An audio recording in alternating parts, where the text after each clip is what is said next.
Good afternoon, everyone, and welcome to today's session, helping you prosper by getting started with your school's climate action plan. Thank you again for joining us today. We know how busy everyone is, so we really appreciate your time. I'm Harriet Hodgson Grove, partner at UHY Hacker Young, where I lead our Sustainable Business Services team, and I'm delighted to be hosting today's session along with Jane Dickson.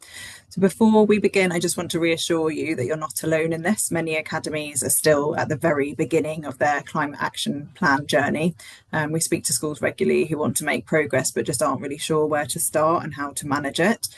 So that's completely normal. And today's all about giving you clarity and confidence to take those first steps without feeling overwhelmed.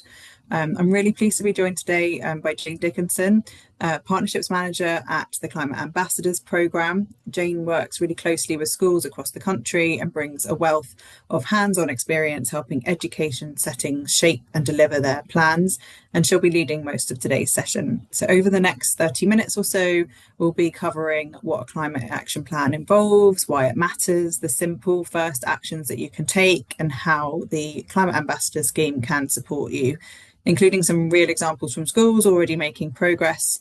Our aim is to try and make this feel as practical and achievable as possible, and so that you feel supported throughout this.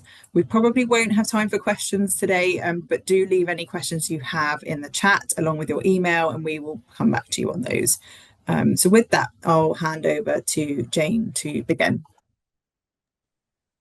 Hi everyone, good afternoon. So thanks very much to Harriet and the team at UHY Hacker Young for the opportunity to speak with you today. So as Harriet mentioned, I'm Jane from EAUC and I'm the Partnerships Manager on the Climate Ambassadors project. So bear with, I'm just going to share my screen. Hold up, there we are. Right, can everybody see that? Yes? Yeah. Can somebody, I can't see you anymore, so if somebody could say. Yes, we can see that. Marvellous. Okay, that's great. So I've come along today to give you a brief overview about the project's context and purpose, an update on progress, and share some examples from settings. So we're working closely with education settings from early years to post-16 across England, and would really like to spread the word about the support that's available, how we can work together to support the settings, your children, young people, staff, communities. So we'll be sharing the presentation. There may be time for questions at the end, but please put stuff in the chat in the meantime. Plus, I hope that we can really continue the conversation after the event. So why is climate action important for all of us? 2024 was the warmest year on record globally, and the first year that was likely more than 1.5 degrees above pre-industrial levels. A stark reminder that global temperatures are continuing to rise. And so why is climate action important for education settings? So the education sector is both a significant contributor to climate change and is likely to be strongly affected by it. So the education estate occupies green and grey space that's actually twice the size of Birmingham, and education settings face risks from climate change, but they're also community hubs and equip children and young people with skills for the future. And 20% of the UK population attend an education setting as a student or an employee. And why is climate action important for the education sector, for children and young people? So when we look at these statistics just here, we can see the enormous impact that doing this work in the education sector can have, and you can really start to see those connections to health and well-being impacts around sustainability and climate in particular, skills for the future, people feeling equipped to be able to face these challenges. So how can we address this together, take action, and what support is out there? This is a bit of horizon scanning for you and kind of a wider policy context for you to think about. So you'll be very well aware that the curriculum and assessment review is going to report this spring, and climate sustainability is explicitly mentioned within that Alongside that, the DFE Sustainability and Climate Change Strategy will renew and report also this spring. The direction of travel will be the same pretty much as where we are at the moment. The Education Estates Strategy was published in February 2026. And there's explicit mention of climate action plans, the support initiatives, and the HM Government Environmental Improvement Plan was published in December 2025, which is a cross-government plan to restore nature, improve environmental quality, etc. And there's also the Schools White Paper, of course, published in February, it's to bear in mind that kind of wider policy presence that this work has now. So a quick reminder of the background context in terms of DFE. The Sustainability and Climate Change Strategy was launched at COP26 in Glasgow, and this slide kind of simply lays out that vision and aspiration for the education sector, which expects a whole institution response and that all education settings from early years to post-16 in England have a sustainability lead and a climate action plan in place, and moving beyond that to enact and evolve the plans over the coming years. And Climate Ambassadors is funded as one of 3 initiatives to support settings to meet these aspirations. So in brief, we offer every education setting in England access to trained volunteers to support them to develop and deliver those impactful climate action plans. And so what is a climate action plan? I hear you cry if you've not come across this already. So broadly speaking, they enable education settings to commence or progress sustainability initiatives that you already have in place. They look different for everyone. Settings are all at different stages of their journeys. Children and young people's voices are really important from the very beginning, and climate action can support existing improvement strategies and targets around health, well-being, safeguarding, for example. And it's important that there are whole institution endeavour that cover these 4 pillars, these areas that you can see on the screen. But have no fear, there's lots of help at hand. And alongside these expectations, as I mentioned, DFE have funded 3 free needs-led initiatives to support all settings on their sustainability journeys. So as well as ourselves, there is sustainability support for education, really a resource and a kind of audit tool for you to source a lot of quality assured resources to help around particularly around estates. They have information on funding. A lot of it's around kind of benchmarking and auditing where you're at the moment. National Education Nature Park has an enormous number of quality assured student-facing resources, absolute wealth of material. They have a biodiversity, citizen science focus, but the resources are cross-curricular, so the offer there is absolutely huge. And we also work with Let's Go Zero, not funded by DFE, but we work really, really closely together. You speak to one of us, you speak to all of us, because you can kind of seek that support across the piece. And you're not going to be alone, because these dots represent all the education settings that have engaged with one or more of the initiatives so far, and you can really see that momentum is building. So a bit more detail on Climate Ambassadors and how our trained volunteers can offer this free support in response to the needs that and the requests that you would make as an education setting. So this just gives you a bit of a sense of how our project is set up. Collaboration is at the heart of what we do, and we're really keen to establish and develop local connections to add value rather than replace activity. We have 9 regional hubs, as you can see on the left. They're in the English education regions, and they're based at university partners across England. These are anchor institutions, really well connected to the local communities, a lot of expertise around sustainability, and really excellent at working with the local education community and communities as well. The project's co-led by EAUC, where I work, and University of Reading, and we have a digital infrastructure partner in STEM learning and a training partner, Change Agents, and we work closely, as I mentioned, with the sister projects on the right of the screen. So just going back to climate action plans, if anybody's feeling a bit unsure about these terms, you're probably doing a lot more that fit under these pillars than you think you are if you actually go and look for them. So let's look at those these 4 areas, the A, B, C, D of a climate action plan in a little bit more detail.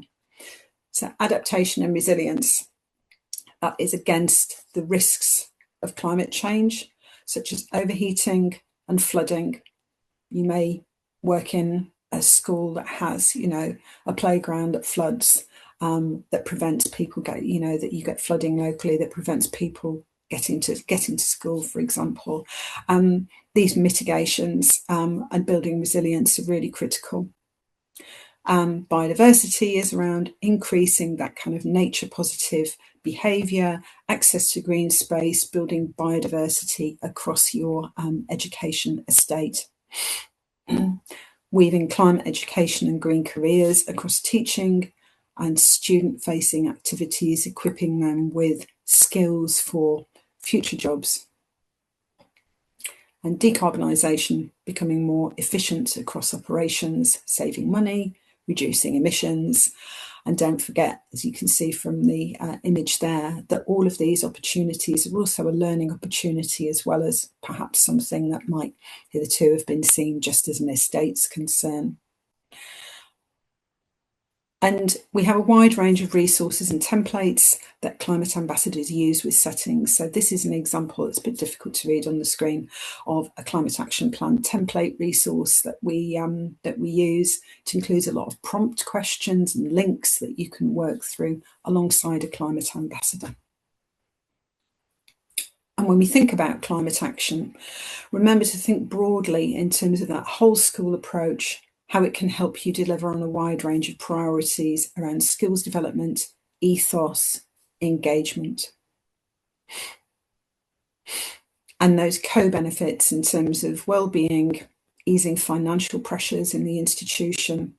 And we're starting to see that kind of informal recognition by Ofsted of good sustainability action within a setting is an indicator of other quality provision.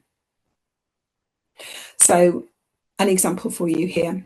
This is the Primary Advantage Federation in Hackney in London. They worked with climate ambassadors to support their climate action plan. This is a video that is on YouTube. I'm not going to play it now that is in case for reasons of time, and also if we end up crashing the whole meeting.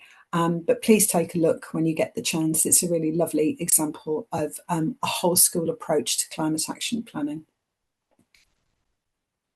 Oh, sorry, started playing. And so the benefits for education settings are clear in working with a climate ambassador, and this will always be needs-led and free support. And importantly, many children and young people, parents expect this from their education settings, and it can be a positive point of difference between you and other settings in your area, for example.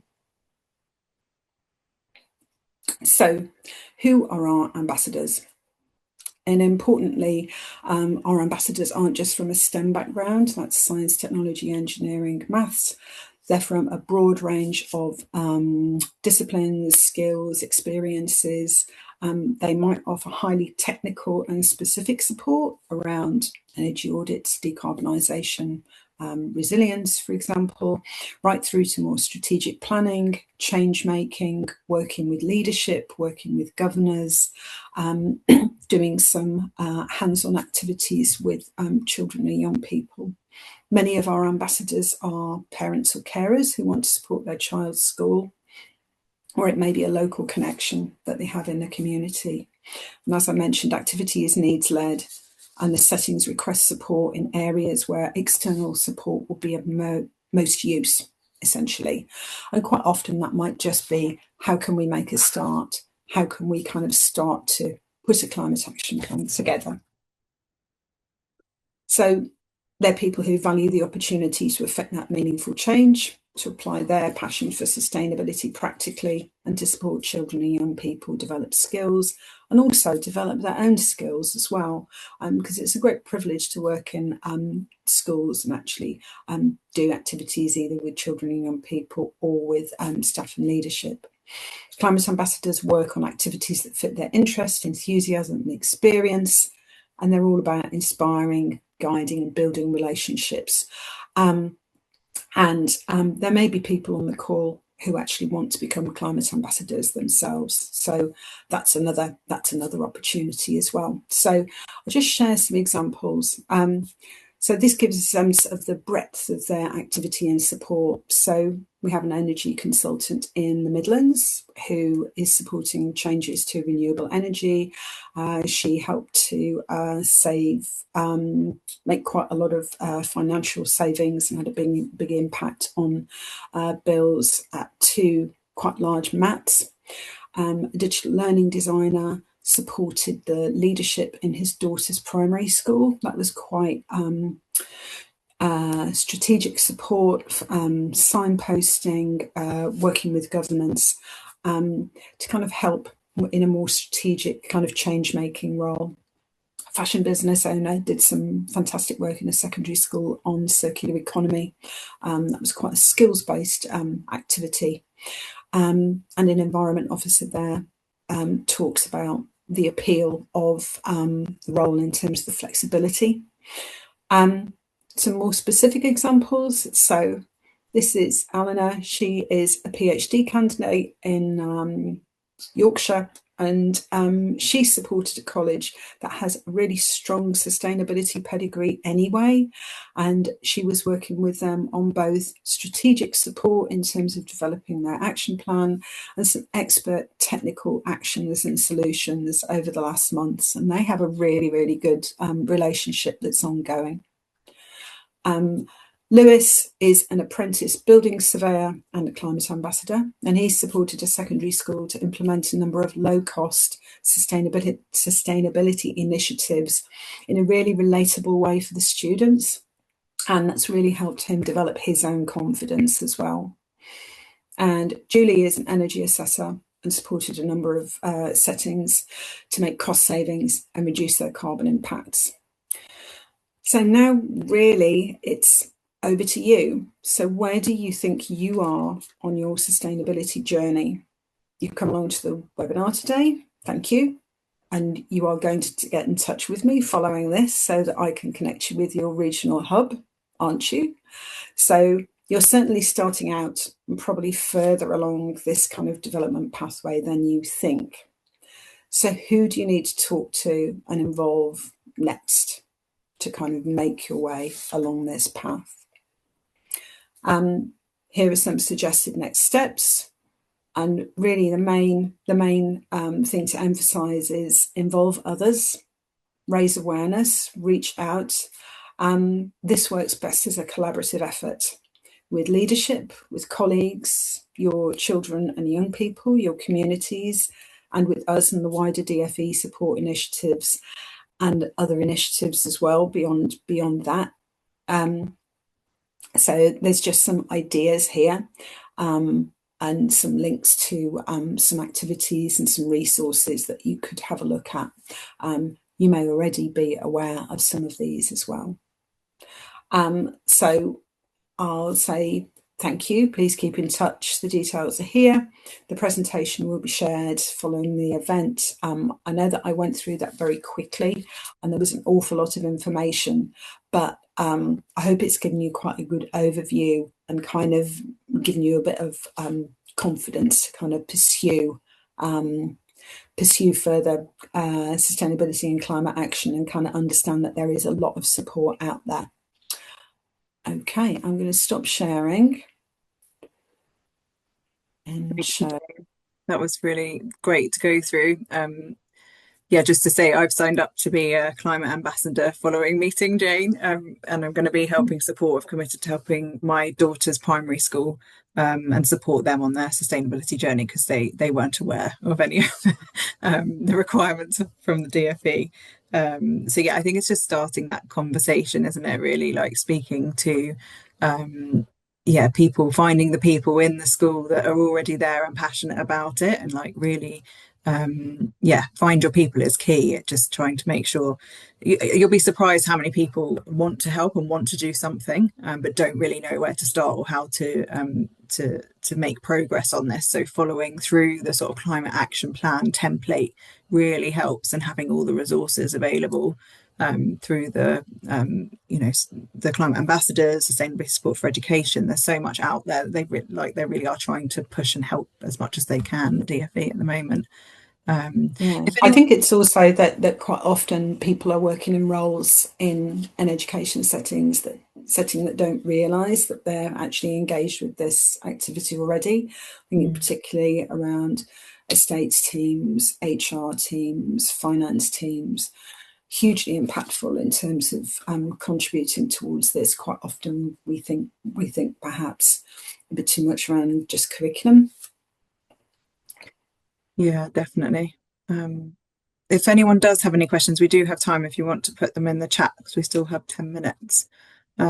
Also, what do you like? Where do people start normally? Do they start at the decarbonisation point, or do they look at the sort of adaptation resilience? What do you find is the sort of the easy win in terms of stepping into this?